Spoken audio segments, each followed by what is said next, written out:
Your godly ones will thank you no matter what happens, for they choose and cherish your presence above everything else. Psalm 140:13, the Passion Translation. The words, they choose and cherish your presence above everything else, is very profound. These uncertain days in which we live are getting out of control. Chaos seems to reign like never before. Just when you think that it couldn't get any worse, it does.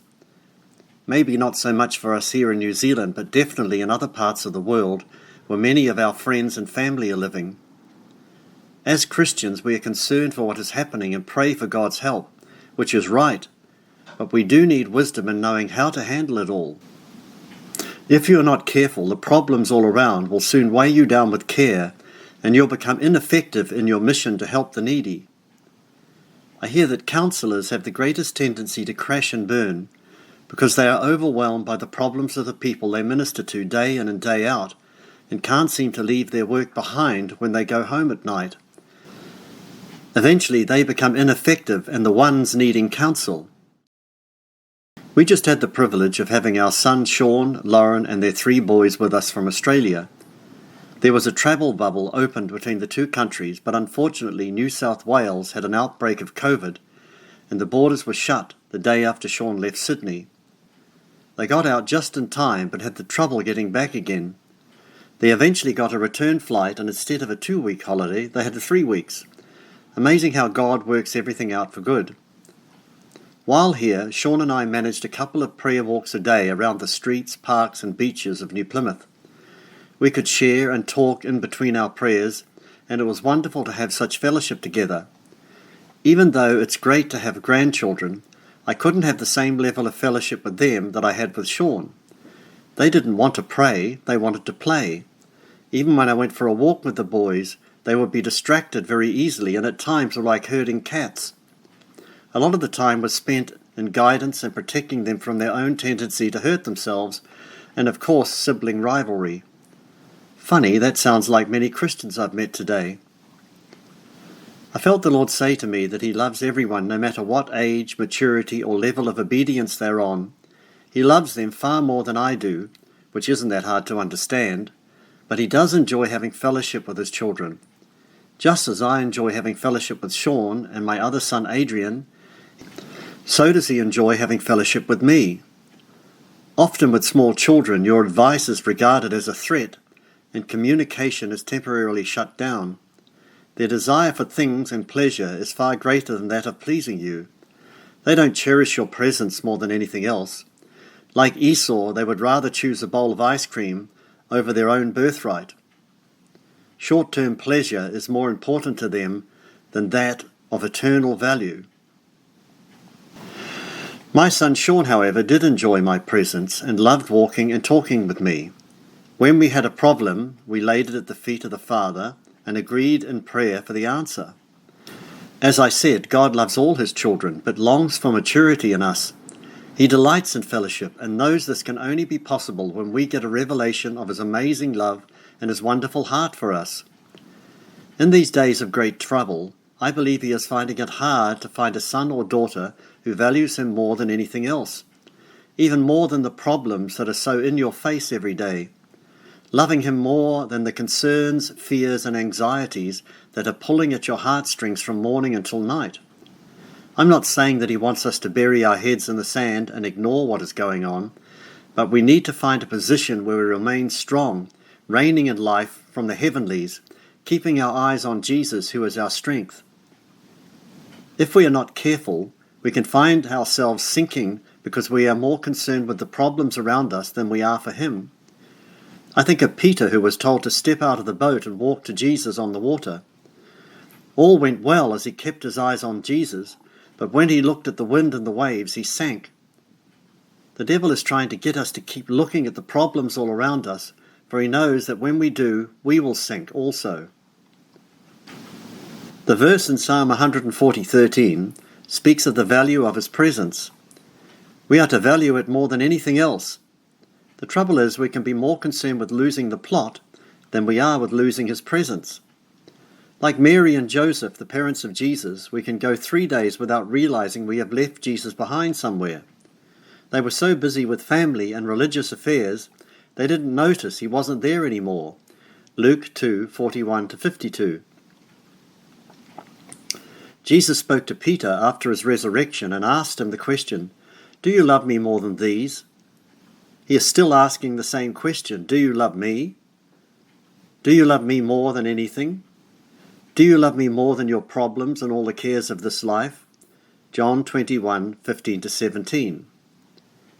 In our concern for all that's happening around us, we can lose sight of Jesus, just like his parents did.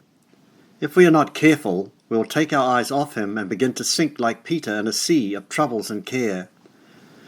The Bible warns us in Luke 21:34-36 to be careful that we don't get overcome with care as we approach the day of his return. Be careful, or your hearts will be weighed down with carousing, drunkenness, and the anxieties of life, and that day will close on you suddenly like a trap, for it will come on all those who live on the face of the whole earth. Be always on the watch. Pray that you may be able to escape all that is about to happen, and that you may be able to stand before the Son of Man. There needs to be a shift in our thinking to realize that Christ's great desire is for our love and our company. This is what he died for. You are the joy of his heart. You are his inheritance. He actually likes you. In fact, he loves you beyond any fickle love there is on earth. For many years I didn't realize that Jesus valued fellowship with me. I treated him like a slot machine, and all my relationship consisted of was asking and receiving, begging and believing. I didn't appreciate his presence. I was much like a child who always wanted things and didn't appreciate their parents. The more he opened up my understanding to his great love and the value of his presence, I was able to shake off many of the problems that came my way. I began to value something more than those things, and that was to stay close to him, to chase off those little foxes that came to spoil the vine. Until you have your eyes open to see what is going on, you will allow this to happen to you. The Lord is finding it difficult to find those who value him above all that is going on in the world at this time. So many Christians are allowing themselves to be distracted by the cares of this life that are bombarding them every day. When was the last time you managed to get through the day and just enjoy the Lord, casting all your cares upon him? There are so many issues that I believe the devil can use to rob the Lord of the fellowship that he longs to have with us. Lots of red herrings are placed in our path that may seem good, but are they God? Jesus ministered in a time when the Roman Empire ruled, and they were very cruel. He didn't attack their policies, but only spoke what the Father told him to say. Slavery was also prevalent in his time, but he didn't touch on the subject. It wasn't that he didn't care, but it wasn't what the Father was wanting right then. He didn't strain at a gnat and swallow a camel as many do today. We need to be careful with some of our views, for we can end up being a false prophet, and if we are, the Spirit will not entrust us with the oracles of God. One thing I believe is that the Father is looking for worshippers, and he is finding it hard to find them nowadays.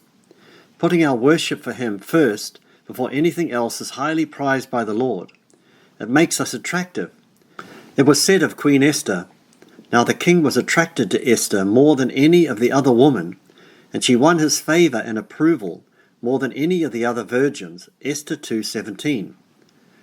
The Lord loves all his children, but those who know who they are prepare themselves and keep themselves in his love and are attractive to the king.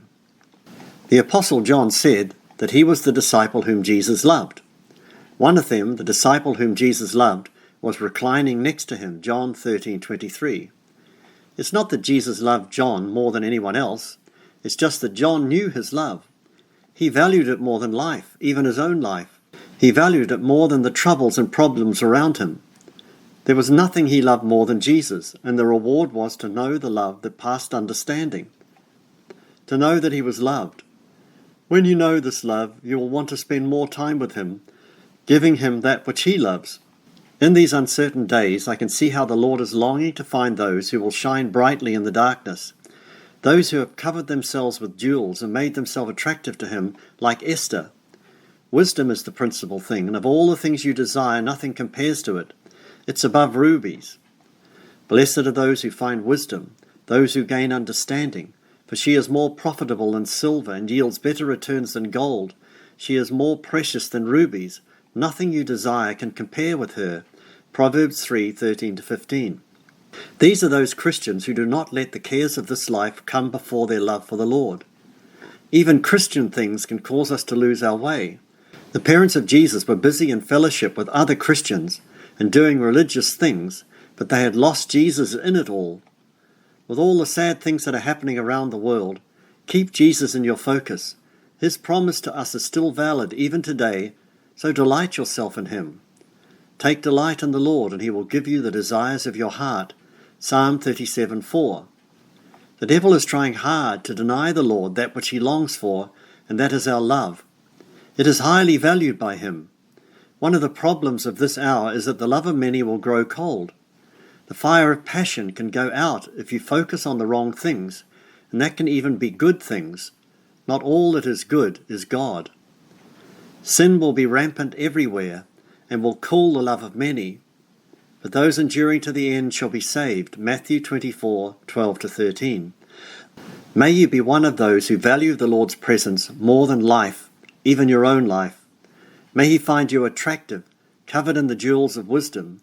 May you be able to keep your eyes on him no matter what happens, even if mountains are cast into the sea. May you walk on water in these uncertain times. God is our refuge and strength and ever-present help in trouble. Therefore we will not fear, though the earth give way and the mountains fall into the heart of the sea, though its waters roar and foam and the mountains quake with their surging. There is a river whose streams make glad the city of God, the holy place where the Most High dwells. God is within her. She will not fall. God will help her at the break of day.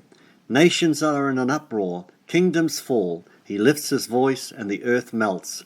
Psalm 46:1-6. Amen.